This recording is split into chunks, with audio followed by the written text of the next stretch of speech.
Hello all of you. आज हमारी जो विज्ञान की टीम है आप लोग के लिए कट ऑफ प्रिडिक्शन लेके आई है। जेई 2024 सबने दे दिया, सभी लोग रिजल्ट का वेट कर रहे हैं।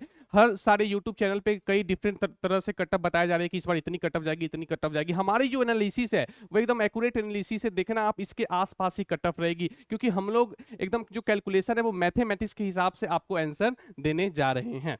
देखो आप देखो जेई में 22 की पहले कट ऑफ की हम बात करते हैं। इस साल लगभग तो 10,26,000 बच्चों ने एग्जाम दिया था। कितने? 10,26,000 बच्चों ने एग्जाम दिया था। तो इन्होंने क्या कहा कि जनरल की 88 कट ऑफ दी, यानी कि 88 का मतलब होता है लगभग तो इन्होंने 1,20,000 तक जिनकी सीआरएल थी उनको कट ऑफ क्रॉस करवाया। 88 परसेंटाइल का यही मतलब होता है, क्योंकि हम 10,26,000 को जब हम एक परसेंटाइल में कितने आएंगे, एक परसेंटाइल में आएंगे 10,000, और ये डिफरेंट है 11 परसेंटाइल का, तो लगभग तो 1,12,000 बच्चों जिनकी सीआरएल रैंक थी उनको इन्होंने कट ऑफ पार करवा दिया। चलो भाई अच्छा है।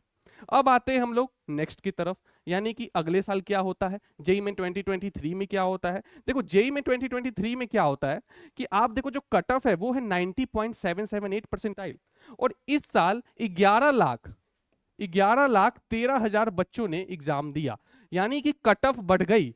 यानी कि आप देखो लगभग तो यहां भी 1,12,000 से 15,000 तक बच्चों को इन्होंने कट ऑफ क्लियर करवा दिया। यानी कि सीआरएल जिनकी थी उन जनरल बच्चों को 1,12,000 तक भी सीआरएल अगर थी तो उन्होंने कट ऑफ क्लियर करवा दिया। तो आप देखो इन्होंने लगभग तो नंबर ऑफ सीआरएल रैंक जो था, नंबर ऑफ कैंडिडेट्स उन्होंने सेम ही रखा, क्योंकि वहां भी 1,12,000 आ रहा था, यहां भी 1,12,000 आ रहा था। तो हम लोग इसको ही बेस मानते हैं कि इस बार भी एनटीए के दिमाग में कहीं ना कहीं होगा कि 1,12,000 तक अगर सीआरएल रैंक है किसी बच्चे की तो वो जनरल का कट ऑफ क्रॉस कर जाएगा। तो ठीक है भाई, इसी एनालिसिस को मान के हम लोग आगे बढ़ते हैं। इस बार क्या हुआ है सभी को पता है, रिकॉर्ड हाईएस्ट बच्चों ने एग्जाम दिया है जेईई मेन का। लगभग तो 14 लाख बच्चों ने एग्जाम दिया है इस बार, 14 लाख बच्चों ने एग्जाम दिया है। और अगर आप देखो इस बार अगर आप देखो 1,10,000 बच्चों का ही एनालिसिस है एनटीए वालों का, तो इस बार तो और जल्दी उनके खत्म हो जाएगी। 92 परसेंटाइल 92 परसेंटाइल अगर जनरल में, अगर मिनिमम मैं बता रहा हूं कि इतनी तो कट ऑफ जाएगी, क्योंकि आप खुद देख लो ना 92 परसेंटाइल यानी 8 परसेंटाइल बच्चे इससे आगे 14 लाख बच्चों ने एग्जाम दिया, तो एक परसेंटाइल में 14,000 आएंगे, 1,12,000।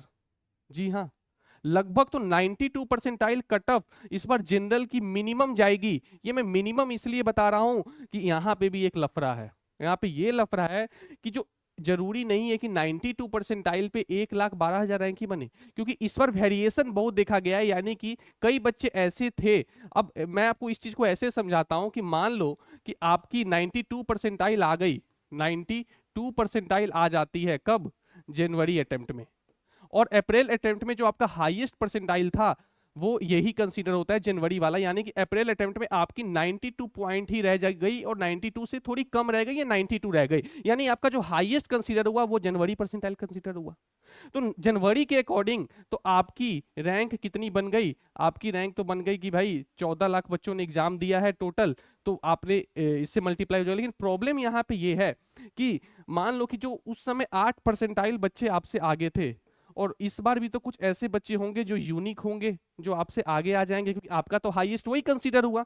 तो और मान लो कि 3 परसेंटाइल और बच्चे आ गए, यानी टोटल 11 परसेंटाइल से मल्टीप्लाई होगा, ना कि 8 परसेंटाइल से मल्टीप्लाई होगा। 8 और 3 11 परसेंटाइल से हम लोग मल्टीप्लाई करेंगे। और कितनी रैंक है? तो एक में 14 है, तो कितना हो गया ये? 1,56,000। जी हाँ, तो ये हाईएस्ट अगर मैं बात करूं तो 92 से लेके 95 परसेंटाइल तक आपकी कट ऑफ जा सकती है, क्योंकि यूनिक कैंडिडेट्स का जो लफड़ा है वो डिफरेंट है इस बार, क्योंकि पेपर में बहुत ज्यादा वेरिएशन आपको यहाँ पे देखने को मिला है।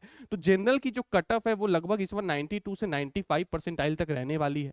इसी तरह ओबीसी की अगर मैं बात करूं तो लगभग तो इस बार ईडब्ल्यूएस और ओबीसी की 80 परसेंटाइल से थोड़ी कम मान के चलो, मिनिमम 78 और मैक्सिमम 80, सेम ओबीसी का भी इतना ही रहने वाला है इस बार, क्योंकि इस बार जो यूनिक कैंडिडेट्स है वहां पे वेरिएशन बहुत देखने को मिला है। जनवरी अटेम्प्ट में बहुत सारे बच्चे के साथ ऐसा हुआ जो जिनको स्लॉट इजी मिल गया वो पीछे हो गए, जिनको स्लॉट टफ मिला उनको कम भी आता था उनकी परसेंटाइल आगे हो गई। अब अप्रैल में इसका उल्टा हो जाएगा, तो आप देखो कितने सारे कैंडिडेट्स आपसे आगे हो जाएंगे, और जैसे जैसे आप पीछे जाओगे ये और बढ़ते जाएगा, क्योंकि 92 परसेंटाइल से लेकर 80 परसेंटाइल में तो और ऐसा वेरिएशन आपको ज्यादा देखने को मिलेगा। ईडब्ल्यूएस ओबीसी का 80 परसेंटाइल तक कट ऑफ उम्मीद है कि इस बार जा सकती है, इस बार बनने का 100% गारंटी है। और शेड्यूल कास्ट और शेड्यूल ट्राइब्स की अगर मैं बात करूं तो इनकी भी कट ऑफ पिछले बार का अगर मैं देखूं तो पिछले बार क्या था कट ऑफ, पिछले बार कट ऑफ कितना था, पिछले बार था कट ऑफ एससी का 51 परसेंटाइल, तो इस बार लगभग तो 65 परसेंटाइल कट ऑफ जाएगी एससी की, और एसटी की भी लगभग तो 50 परसेंटाइल कट ऑफ जाएगी। अगर मैं सारे डेटा को एक साथ लिखूं यहाँ पे तो आप देखो कट ऑफ कितनी जाएगी। मैं सारे कैटेगरी वाइज आपको यहाँ पे मैं लिख के बता देता हूँ। जनरल की जो कट ऑफ जाने वाली है इस बार वो जाने वाली है लगभग तो 93 से 94 परसेंटाइल या 95 को भी टच कर सकती है।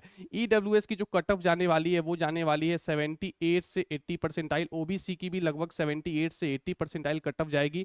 एससी की कट ऑफ कितनी जाएगी,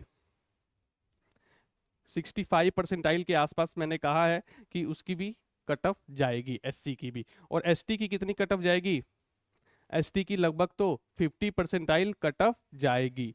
तो यानी कि आप ये देख लो, एससी का मैं यहाँ पे लिख दे रहा हूँ, यहाँ पे 60 परसेंटाइल से ज़्यादा ही इस बार कट ऑफ जाएगी, और एसटी की 50 परसेंटाइल से ज़्यादा ही कट ऑफ इस बार जाएगी। तो ये हमारा एक्सपेक्टेशन है कट ऑफ का, इस बार record time highest cut off जाने वाला है। इस चीज को एनटीए एक ही कंडीशन पे कंट्रोल कर सकता है, अगर उसने नंबर ऑफ सीट्स बढ़ा दिए, यानी कि नंबर ऑफ क्वालिफाइंग स्टूडेंट्स अगर एनटीए ने बढ़ा दिए तो ये कट ऑफ को वो कंट्रोल कर सकता है। अदरवाइज इस बार कट ऑफ ज्यादा जाने वाली है। तो यही था हमारा वीडियो, चैनल पे बने रहे, अभी और भी सारे हम लोग काउंसलिंग का अपडेट्स लेके आएंगे।